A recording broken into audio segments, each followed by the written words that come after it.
Hi friends, நீங்களாம் நல்லா இருக்கீங்க நம்புறேன். ஆக்சுவலி நம்ம வாழ்க்கையில வந்து பாத்தீங்கன்னா மனசளவுல நம்ம எத்தனையோ நபர்கள் வந்து பிரச்சனைகள் அனுபவிச்சுக்கிட்டு இருப்போம். ஹார்ட் பிரேக்ஸ், ரொம்ப வந்து ஃபெட் அப், அந்த மாதிரி சூழ்நிலையில வந்து பாத்தீங்கன்னா நைட்டு ஃபுல்லா நம்ம உட்கார்ந்து அழுதாலும் அடுத்த நாள் காலையில எல்லாமே சேஞ்ச் ஆகுமான்னு கேட்டீங்கன்னா ஆகாது. ஏன்னா அதுக்குன்னு ஒரு டைம் பீரியட் இருந்துட்டு இருக்கு. ஸ்லோவா தான் மாற்றம் ஒன்றே மாறாது. ஸ்லோவா தான் மாறும். குறிப்பா வந்து பாத்தீங்கன்னா அந்த உள்ளுக்குள்ள வலியும் வேதனையும் இருந்துட்டு தான் இருக்கும். அந்த சர்டன் டைம் பீரியட்ல வந்து பாத்தீங்கன்னா நம்ம விஷயங்களை வந்து எக்ஸ்பிளைன் பண்றது வந்து கம்மி பண்ணிக்கணும். பிளஸ் வந்து பாத்தீங்கன்னா நம்ம எதிர்வினைகள், நம்ம ரியாக்ஷன்ஸ கம்மி பண்ணிக்கணும்.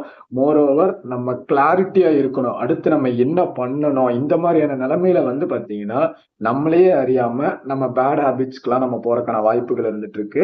குறிப்பா நம்மளை பத்தின கிளாரிட்டி நம்ம தெரிஞ்சுக்கணும். பிளஸ் வந்து பாத்தீங்கன்னா யாரும் இதை வந்து நோட் பண்ண மாட்டாங்க. நமக்குள்ள நமக்கு என்னென்ன பிரச்சனைகள் இருந்துட்டு இருக்கு, நம்ம எந்த மாதிரி ஃபீலிங்ஸ்ல இருக்கோம், எந்த மாதிரி ப்ரெஷர்ல இருந்துட்டு இருக்கோம், என்ன பிரச்சனைனால நமக்கு இப்படி இருந்துட்டு இருக்கு, அதுல இருந்து எப்படி வெளியே வர்றதுங்கிறத வந்து நம்ம தான் வந்து ஷார்ட் அவுட் பண்ணி கண்டுபிடிக்கணும். நமக்கு மட்டும் நம்மளை பத்தி தெரிஞ்சா மட்டும் போதும்.